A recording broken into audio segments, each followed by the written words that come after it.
Mesdames et messieurs, bonsoir et bienvenue dans votre journal local.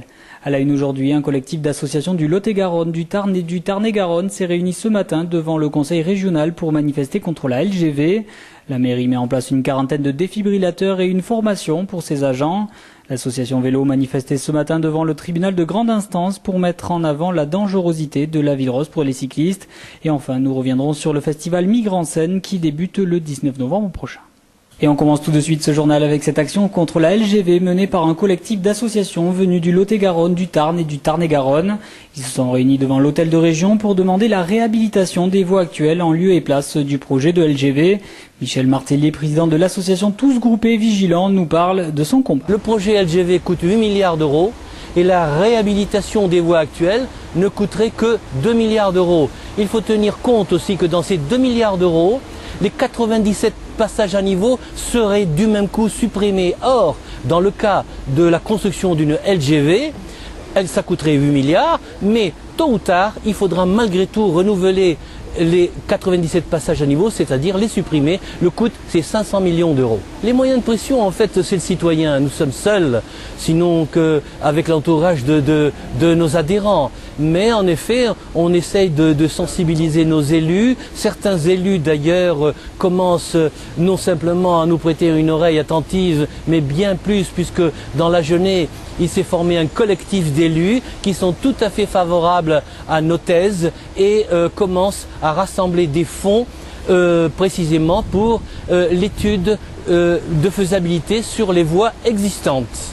J'ajoute à ce titre que le conseil régional de Lot-et-Garonne a accepté de financer une partie de l'étude. Cette année, 40 défibrillateurs voient le jour dans les rues et les établissements publics toulousains. Les débuts d'une campagne de déploiement de défibrillateurs automatisés qui verra aussi le début d'un volet formation important. Plus d'explications avec Monique Durieux, adjointe au maire chargée de la santé publique. Nous allons installer d'abord 25 défibrillateurs dans les locaux municipaux recevant du public, ensuite 15 sur la voie publique. Et nous allons faire des formations. Notre ambition, c'est de former l'ensemble des personnels municipaux. Bien sûr, ça se fera en plusieurs étapes, en plusieurs années. Et de former aussi du public, de informer des publics, sachant qu'une formation, ça dure autour à peu près 1 heure. Et donc, GRDF nous aide en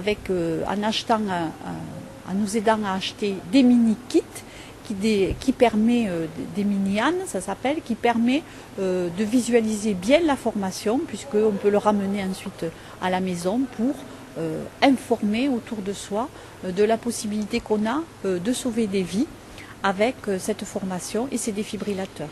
Sachant que les défibrillateurs ne peuvent pas nuire à la santé du monsieur ou de la dame qui est tombé brutalement dans la rue, puisqu'il n'agit qu'il n'envoie la décharge pour défibriller le cœur que s'il y a effectivement un problème cardiaque et qu'il est donc adapté au malaise. Le 3 avril 2009, Jonathan Magontier, un étudiant de 19 ans circulant à vélo, a été mortellement fauché par un automobiliste. Ce dernier a ensuite pris la fuite avant de se faire appréhender par la police 24 heures plus tard. Lundi dernier avait lieu le procès du chauffard au tribunal de grande instance de Toulouse et première en France, l'association Vélo a décidé de se porter partie civile.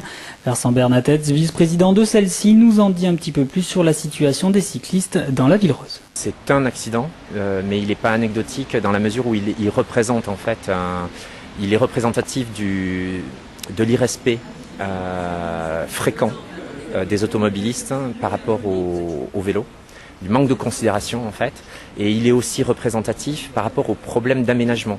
Aujourd'hui, ce jeune a été tué, c'est absolument dramatique, et des propositions avaient été faites, des demandes avaient été faites par l'association Vélo vis-à-vis de la mairie pour l'aménagement sécure de ce segment-là des boulevards. Et même 1 an et demi après l'événement, en fait, rien n'a été fait.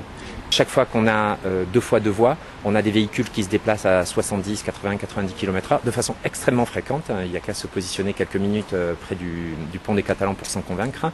Et donc ça, c'est un point absolument clé. L'autre point qui est dangereux, c'est là où des pistes ont été prévues, des bandes cyclables ont été prévues, mais où les stationnements sauvages enfin font que les cyclistes doivent sortir de la voie subitement, et en particulier lorsqu'il s'agit de voies à contresens. On a l'exemple concrètement de la voie de la République où en fait les voitures s'y garent fréquemment et un vélo qui fait un écart pour l'éviter se retrouve face au flux voiture. Donc ça c'est absolument dangereux.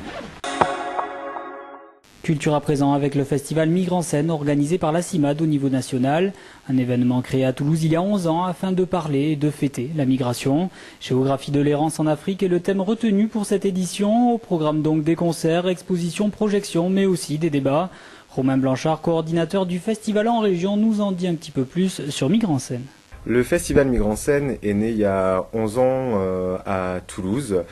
Puis c'est un peu étendu localement à la région sud-ouest avant de devenir un festival national il y a 2 ans de ça, où l'Île-de-France faisait elle aussi son festival et on a décidé de mutualiser nos 2 initiatives en une seule pour connaître le festival Migre en scène, regard croisé sur les migrations.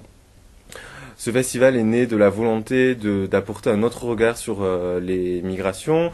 On en entend beaucoup parler, souvent de manière péjorative, avec les nouvelles lois, par les initiatives gouvernementales.